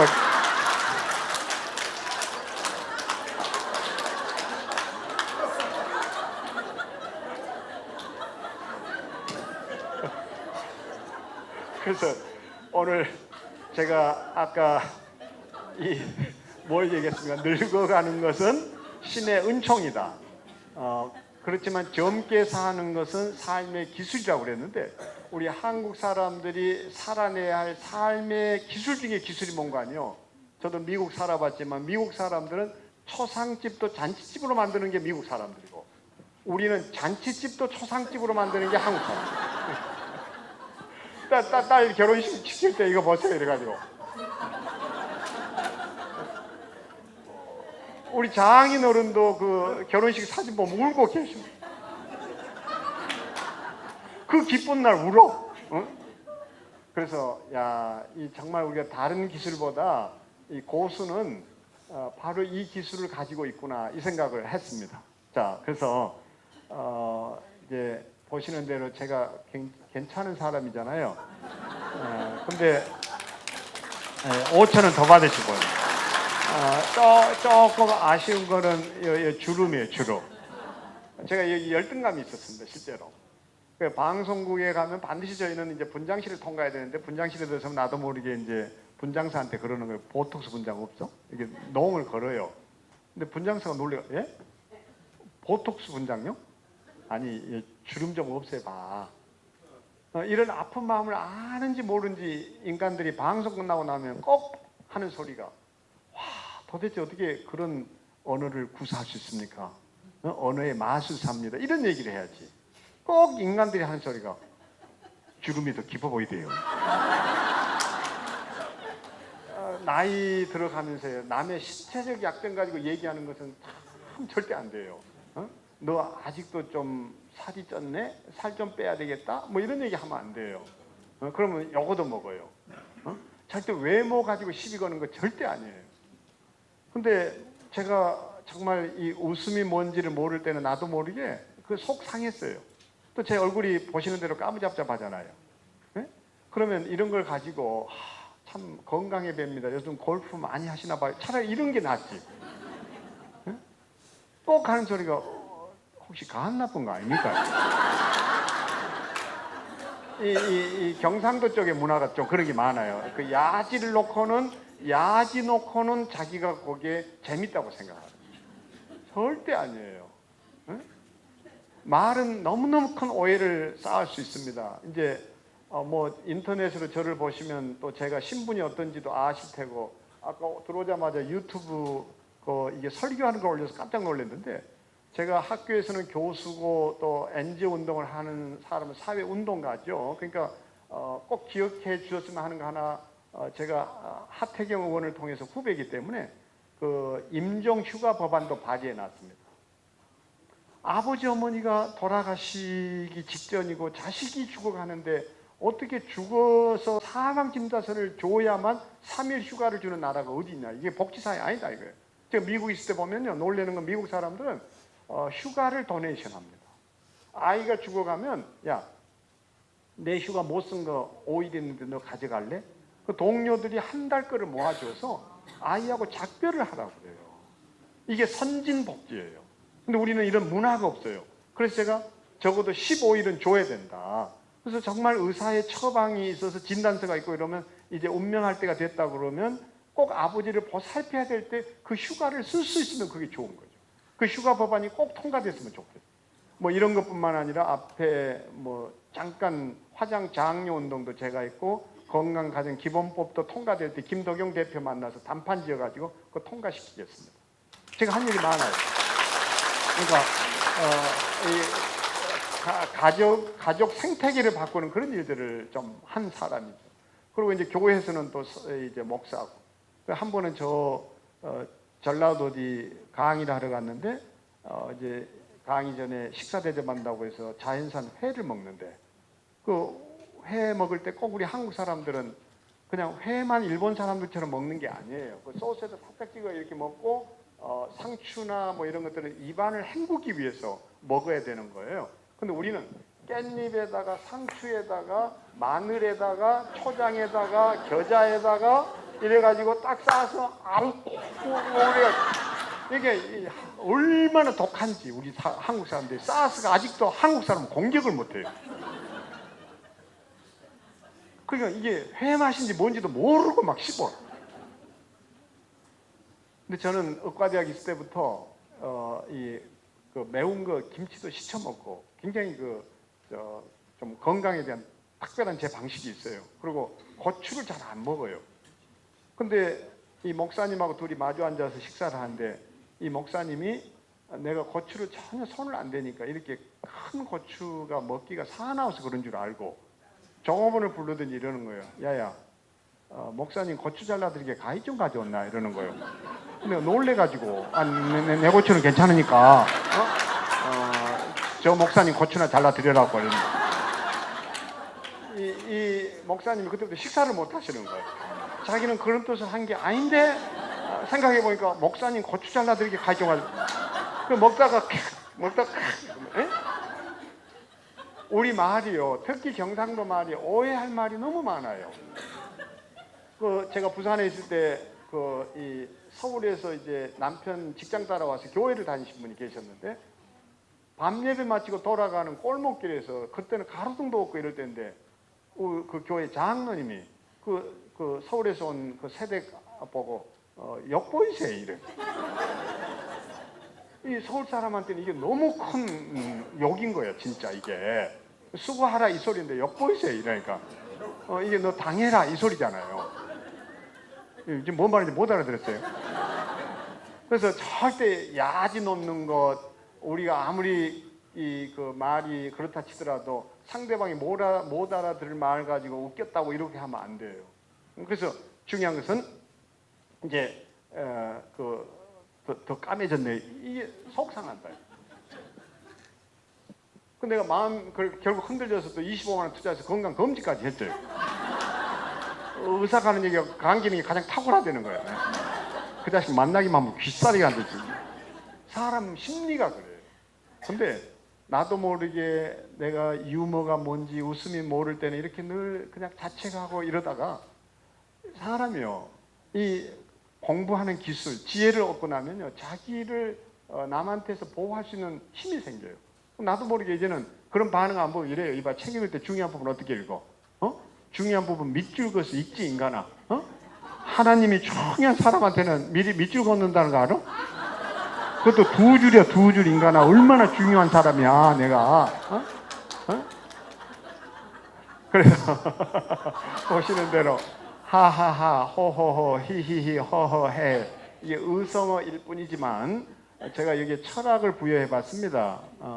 하하하, 자신을 낮추고, 호호호, 즐거운 표정으로, 히히히, 좋은 것만 생각하여, 허허허, 마음을 비워, 헤헤헤, 감정의 찌꺼기를 내다버리는, 여기에 웃음의 철학이라는 거죠. 근데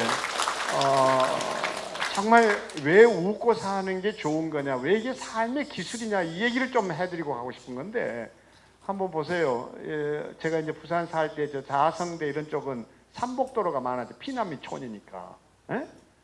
그래서 이제 거기에는 차들이 이렇게 추럭에다가 그 수산물을 싣고 다니면서 확성기로 소리 지어서 팔죠.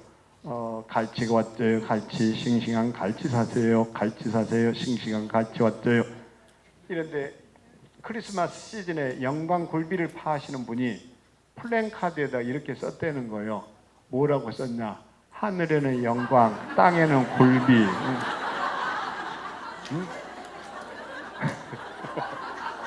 영광 굴비. 얼마나 웃기냐 이거죠. 근데 우리가 좀 살아도 뭘 아주 자그마한 거라도 좀 재미있게 살아볼 수 없을까 이제 이 얘기인데, 자 여기 한번 보겠습니다.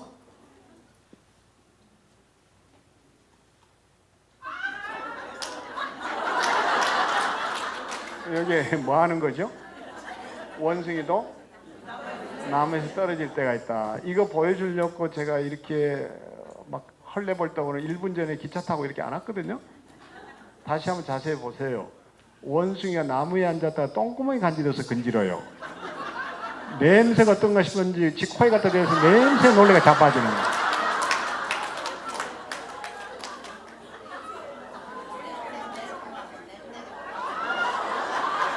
얼마나 독했으면 지도 놀래가지고.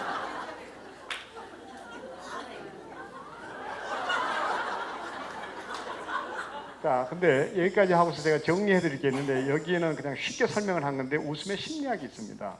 웃음의 철학, 웃음의 심리학. 자, 근데 처음에는 왜 웃는 거 하니, 바보 같은 짓 하는 거 볼 때마다 심리적 우월감이 우리한테 있어요. 나는 너 같은 바보 짓 안 하거든? 이래서 사람들이 웃어요. 근데 지금 설명을 듣고는 그게 아니었네 하고는 크게 웃었다가 제가 일부러 반복해서 보여줬더니 한 3차례 돌려주니까 웃음이 뚝 떨어져요. 왜 그런가? 저거 어디서 구했을까? 저거 진짜까? 요게 물음표를 던졌다는 건데, 그 물음표의 뇌가 좌뇌입니다. 좌뇌는 언어를 지배하는 뇌예요. 그러니까 사람들이 분석하고 비평하는 거 잘하는 사람들은 좌뇌가 발달한 사람이에요. 우뇌는 뭐냐? 따라하겠습니다. 공감, 위로, 이해, 배려, 이게 우뇌입니다. 그럼 나이 들어가시면서는 자기도 모르게 좌뇌가 발달하기 시작해요. 이것을 우뇌로 전환시켜주는 작업이 웃음이에요. 그래서 따라하겠습니다. 웃음이란 우뇌 보톡스 주사다. 그러면 사고가 경직되지 않고 유연해진다는 거예요. 그리고 다른 사람에게 포용력을 보여줄 수 있다 이거죠. 자, 그래서 가장 중요한 것은 우뇌를 느낌표에 내라고 그러는데 제가 이 알러지가 좀 있습니다. 지금까지 괜찮아요. 여기 있습니다.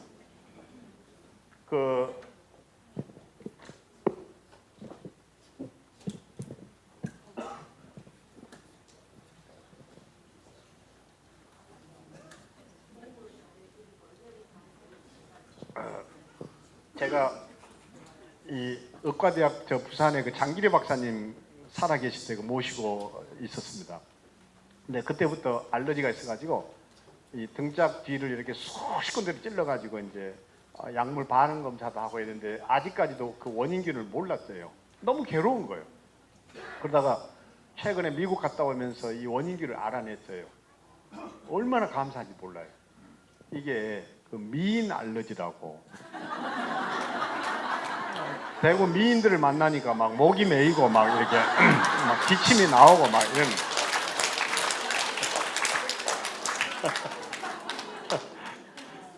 그래서 그냥 가면 어떻게 하나 그랬는데 여전히 딱 정확하게 미인들 앞에서 이렇게 표시를 내고 가라고 지금. 자, 그래서 따라하겠습니다. 공감. 그래서 유머는요, 공감 능력을 심어주는 거예요. 그러면 이제 이 얘기하고 좀 마무리하겠는데 무슨 얘기인가 하니 박근혜 대통령을 생각할 때 참 마음 아픈 거 저한테 하나 있습니다. 이게 뭔가 하니 세월호 사건 때 박근혜 대통령께서 제 현장에 딱 도착하셔서 연설했어요. 연설하고서 딱 돌아서려고 하는데 40대 후반에 한 어머니가 튀어나오면서 내 아이 살려달라고 소리를 질렀어요. 그때 그냥 박근혜 대통령이 그냥 내려서서 경호원이 뜯어 말려도 그냥 내려가서 이렇게 부둥켜 안고 한 번만 그냥 울어줬으면 좋겠어요. 네, 그게 뭔가 하니 따라가겠습니다. 공감 능력. 그게 요즘 우리 이 소위 말해서 공무원들이라든지 고급 관리들이 무슨 병이 많은 거 아니 공감 결핍 증후군이 있어요. 공감을 못 해주는 거예요. 민원인이 와서 뭐라 그러면 귀찮게 한다고 안 걸릴 것만 생각을 하지 얼마나 힘드셨냐고 많이 불편하셨겠네요. 이 한마디 해버리면 민원인이 더 시비를 안 걸 건데 제가 뭘 잘못했다고 이럽니까? 이렇게 대들어. 그거 싸워 이게. 그 제가 이제 사실은 육군 소위 말해 조달청을 통해서 군인들 사생관 교재를 만들어서 납품을 하고서 교육사령부의 그 지휘관들 교육을 시키는데 요즘 이제 탈영병도 많고 자살도 많고 총기 사고도 많잖아요. 그게 다 원인이 어디 있는 거 아니?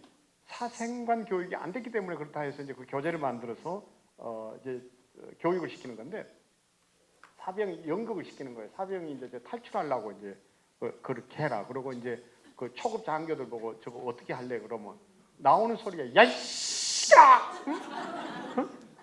안 내려와, 막 이러는 거예요. 그 얘기 듣고 그 내려올 놈이 어디 있어요? 그 얘기 훈련이 그런 게 안 돼 있는 거예요. 근데 딱 이제 시켜가지고 한 장교가 가서 야, 너 얼마나 힘드냐? 근데 손 놓고 내려. 제가 옛날 11.6 사태 때 또 이게 데모하다가 학생 대표로 잡혀가가지고 경찰서 이제 그 유치장 갇혀가지고 얼마나 두들겨 맞고 이랬는지 몰라요. 근데 진짜 고수는요, 하하수 경사를 두들겨 패가지고 자백을 받는데 고수는 절대 안 그래요. 와가지고 탁 어깨를 만지면서 잠 못 자지. 배는 안 고프냐? 너 어머니가 이거 알고 있냐? 오, 이러면 막 미쳐버리는 거예요, 이게. 어머니 소리. 야, 걱정하지 마라. 그리고 부르라 소리를 절대 안 해. 그럼 부르라 소리를 안 하는데 부르고 싶어, 막. 이 공감 능력이 참 중요해요. 그러니까 제발 어르신이 돼서 환영받으려고 하면 너 장가 빨리 가야지. 이런 얘기 할 필요도 없고, 그 자녀들 부부관계 고쳐주겠다고 그놈이 또 뭐 좀 이런 얘기 할 필요도 없어요. 며느리가 시비 걸면 시어머니들의 말 한마디가 며느리를 내 편 만들어서 살릴 수도 있고, 그놈 그게 죽일 놈이요.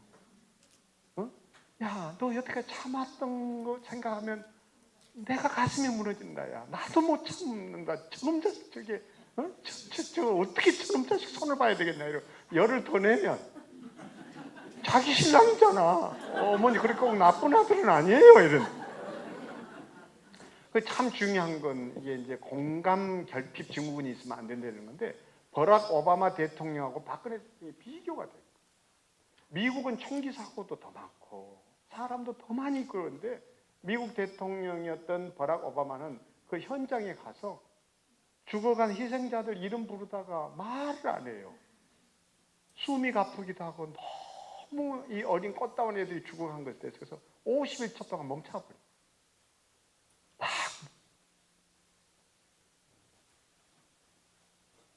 15초만 지나면 이게 방송사고예요.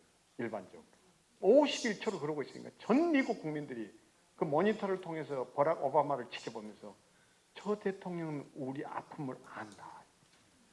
이거로 국력이 딱 하나로 뭉쳐지는 거예요. 근데 박근혜 대통령이 고개 돌리고 싹 가버리는 바람에 사람들이 막 그걸 미워했던 거예요. 그래서 뭐 지나간 일이긴 하지만 우리 국가의 재현장만이 아니라 우리 가정도 천국이 되려고 하면 우리에게 필요한 삶의 기술이 하나 있는데, 젊게 사는 기술 중의 기술은 공감 능력이에요. 근데 그거는 그냥 개발되는 게 아니라 유머를 통해서, 웃음을 통해서. 그래서 이 얘기 한마디 하고 마치겠습니다. 우리가 우수상을 학교 다닐 때 성적 우수상도 받아보고 다 하셨을 분들인데, 그 성적 우수상 받아보신 분들만 이 자리에 오는 걸 알아요, 내가. 근데 우수상의 한자를 보면 우자를 파자하면 빼어날 수의 넉넉할 우인데, 이 우자가 사람 인변에 근심할 우예요. 그러면 다른 사람을 근심하는 게 우수한 사람이에요. 넉넉한 사람이에요. 홀로 아이를 키우는 엄마가 있었습니다.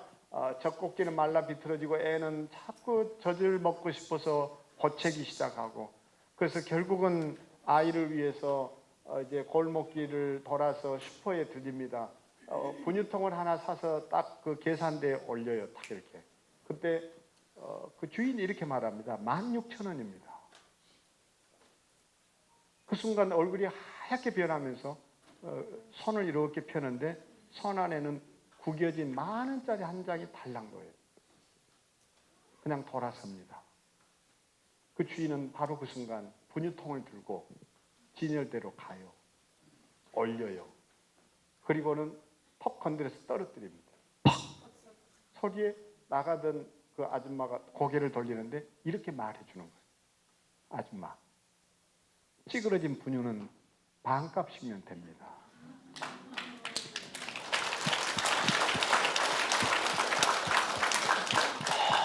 뭐 얼굴에 웃음을 띠고 너무 좋아서 돌아선 아줌마한테 10,000원을 받고 2,000원 잔돈 거스름 떠나고 분유통을 건네요. 이게 공감 능력과 배려가 뛰어난 우수한 사람. 이 가게 주인은 8,000원으로 자기 자신에게 천국을 선물하고 있었던 거예요. 오늘 이 자리에 오신 모든 분들이 그런 삶의 기술로 고수의 길을 걸어보시게 되기를 바라면서 강의를 접겠습니다.